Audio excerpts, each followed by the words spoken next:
Okay. Whew. I want to talk about my friend Karine. You've got to come up here.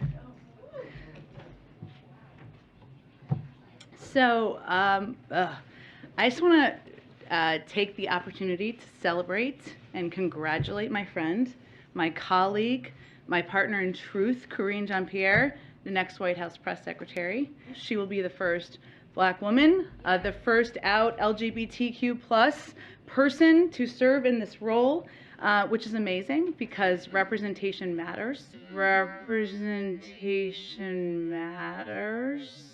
And she is going to, she will give a voice to so many and allow and show so many what is truly possible when you work hard and dream big, and that matters. And we should not, we should celebrate that.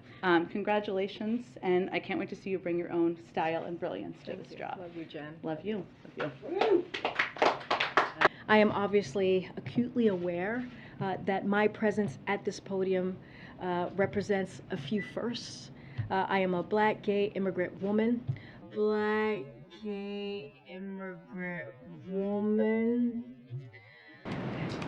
Karine, congratulations. It's nice to see you up there. Thank you. The president's Twitter account posted the other day, you want to bring down inflation, let's make sure the wealthiest corporations pay their fair share. Mm-hmm. How does raising taxes on corporations reduce inflation? So, are you talking about a specific tweet? He tweeted, you want to bring down inflation, let's make sure the wealthiest corporations pay their fair share. Look, you know, we have talked about this past year about making sure that the wealthiest among us are paying their fair share. And that is important to do, and that is something that you know, the president has been, you know, working on every day when we talk about inflation and lowering costs. And so it's very important that you know, as we're seeing costs rise, as we're talking about how to you know build a America that's safe, that's equal for everyone and doesn't leave everyone behind. That is an important part of that as well. But how does raising taxes on corporations lower the cost of gas, the cost of a used car, the cost of food for everyday Americans? So look, I think we encourage those who have done very well, right, especially those who care about climate change, to support a fair tax code that doesn't charge manufacturers, workers, cops, builders a higher percentage of their earnings, that the most fortunate people in our nation, and not let that stand in the way of reducing energy costs and fighting this existential problem, if you think about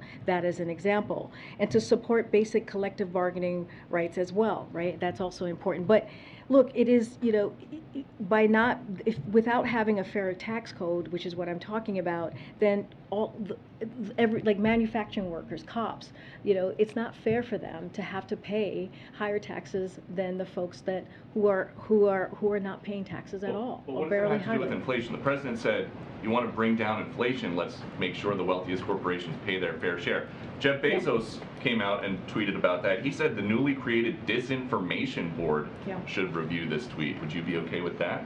Look, it's not a huge mystery why one of the wealthiest individuals on earth, right, opposes an economic agenda that is for the middle class, that cuts some of the biggest costs families face, fights inflation for the long haul, right? And that's what we're talking about. That's why we're talking about lowering inflation here, and adds to the historic deficit reduction the president is achieving by asking the richest taxpayers and corporations to pay their fair share. That is what we're talking about. Okay, and then just one on the trip tomorrow. How come the president is visiting Buffalo after a senseless tragedy there, but he couldn't visit Waukesha after 6 were killed and 61 injured in an attack on a Christmas parade there? I mean, he's visited many communities. Buffalo, he was able to go tomorrow to Buffalo before the trip. That is something that we're important to do. But he has visited many